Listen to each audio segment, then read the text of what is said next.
Kyle Larson just fired back at Carson Hocevar over the most controversial spin of the Loudon weekend. Hocevar lost control behind the pace car before the green flag, and Larson said it was 1,000% done for television. But was it reckless showmanship or a driver genuinely testing a soaked track? Let me rewind to Sunday afternoon at New Hampshire Motor Speedway, because the setup genuinely matters here. NASCAR moved the Dollar Tree 301 up by a full hour trying to stay ahead of incoming weather. The rain showed up early anyway. The Magic Mile was soaked, and the Cup field rolled out onto its pace laps, riding wet weather tires, feeling their way around a racetrack that had turned into an ice rink with billboards. Carson Hocevar, wheeling the number 77 Spire Motorsports Chevrolet, decided a slow lap behind the pace car was not giving him enough information, so he drove around the pace car, got aggressive on the throttle hunting for the grip limit, and found that limit immediately by blowing straight through it. The 77 snapped sideways in turn 4 and spun in front of a national television audience before the green flag had even waved. NASCAR hauled the entire field back down pit road and went right back to drying the surface. Sitting directly behind him was Joey Logano, and the three-time series champion's radio call became the clip of the weekend. "Look at this guy," Logano said. "Look at this idiot." Team Penske had already made their position crystal clear that the track was not ready to race. Hocevar was very obviously in the other camp. Then Monday arrived, and this jumped from funny radio clip to serious accusation. Kyle Larson sat down as a guest on the Door Bumper Clear podcast, and when the conversation turned to that pre-race spin, he did not soften a single word. "Spinning out before the race," Larson said. "That was 1,000% just to get on TV." And he kept going, which is the part that actually makes this story worth your time. Larson argued that Hocevar has drifted across a line from being naturally aggressive into openly performing aggression, that the character has started outrunning the actual person underneath it. He does not believe anybody inside, that Spire Shop is instructing Hocevar to lean on people. He thinks the kid simply blacks out in the moment and stops calculating. Then Larson brought up Iowa Speedway, and this is the accusation that got buried in most coverage. He claimed the broadcast cameras never caught it, but after Hocevar got lapped for a second time, he spent 2 straight laps trying to spear Christopher Bell. Larson could not square the logic. Hocevar admits he wrecked himself, then turns around and runs through somebody else at the very next opportunity. Larson was not the only voice in that room either. Veteran spotter Brett Griffin said, "Hocevar is out there playing a game, chasing attention and clicks and views," and admitted the show ends up discussing him every single week because he leaves them no choice.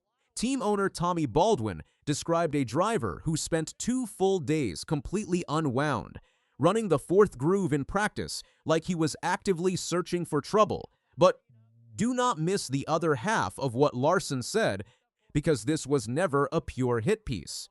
When the discussion turned to raw ability, Larson called Hocevar maybe the most talented driver out there, and he specifically warned against stripping away the wiring that makes this kid fast in the first place.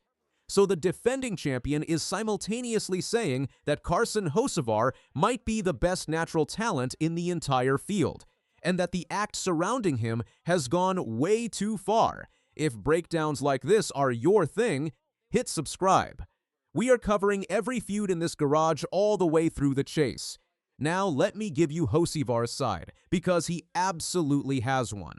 He defended the move on social media in a post he quietly deleted afterward, and his reasoning honestly is not crazy. He would rather test the grip level of a soaking wet racetrack while nobody is anywhere near him, instead of discovering that grip level at speed with 40 other cars packed in tight after the green flag drops. Take the personality out of it, and that is a defensible engineering argument. Wet weather racing is still relatively fresh territory in the Cup Series. Those tires behave nothing like slicks. and somebody in that field has to find the edge. The counter-argument from the garage is just as simple. Nobody asked him to find it for them. That spin cost every team more delay, sent the whole field back to pit road, and manufactured exactly the kind of highlight reel moment that seems to follow the 77 everywhere it goes, and Sunday only got messier from there.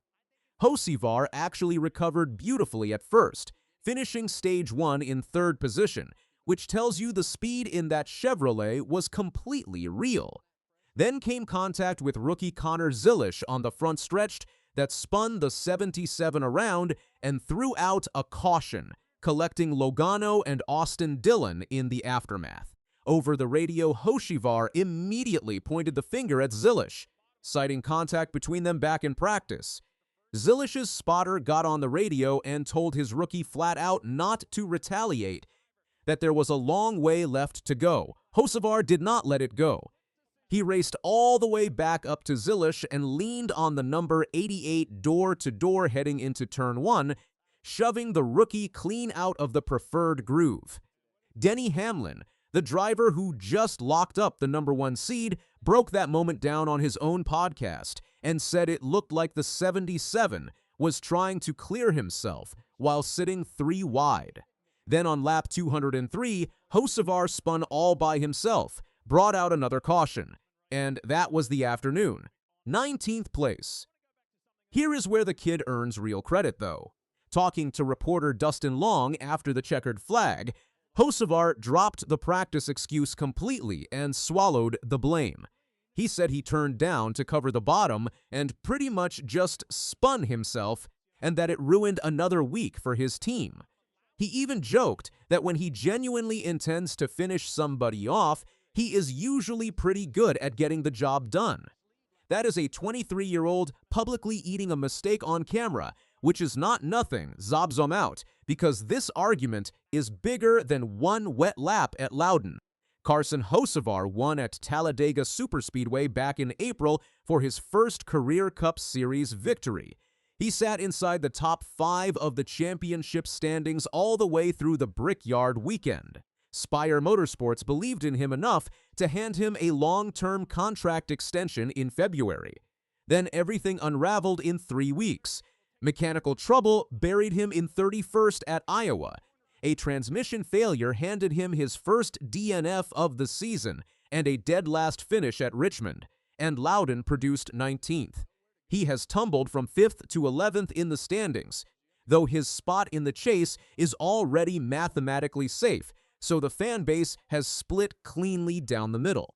One side argues NASCAR desperately needs exactly this: a young driver with a pulse and a mouth and zero interest in corporate politeness, and that veterans complaining about attention-seeking sound, identical to the veterans who complained about every polarizing driver before him.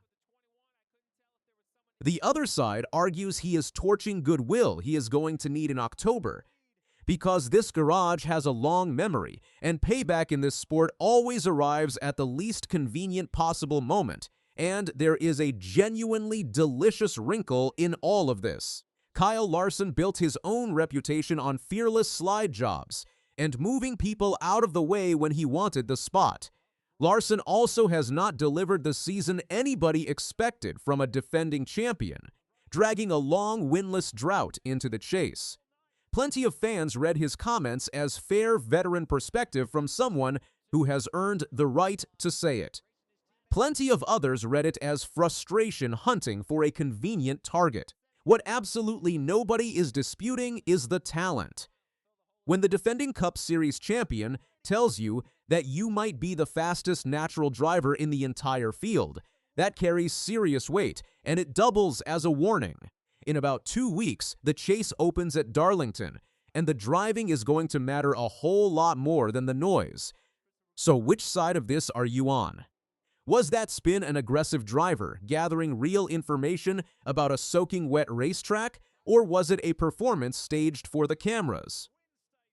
Drop your verdict down in the comments, because this argument is nowhere close to finished,